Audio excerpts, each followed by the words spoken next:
बा भाई लोग? सब ठीक बा न? तो तैयार हो जाइलो एगो धमाकेदार खबर खातिर।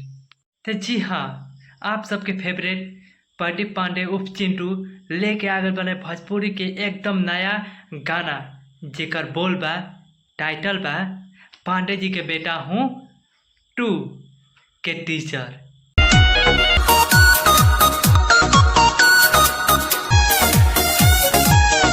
पार्ट याद बा न? पांडे जी का बेटा हूँ, वही सुन के मच गए रहे सोशल मीडिया पर आग। अब तो आ गई बा पार्ट टू। ई बार तो डबल धमाल बा। ई बार चिंटू भैया के स्वेग, डायलॉग और उनकर स्टाइल टॉप लेवल के बा पूरा। भैया रउआ भी प्रदीप पांडे के फैन बानी तो जल्दी से टीजर देखी, लिंक नीचे डिस्क्रिप्शन में बा।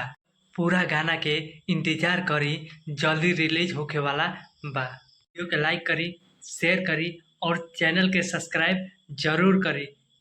हर भोजपुरी के धमाका सबसे पहले आप तक पहुँचे।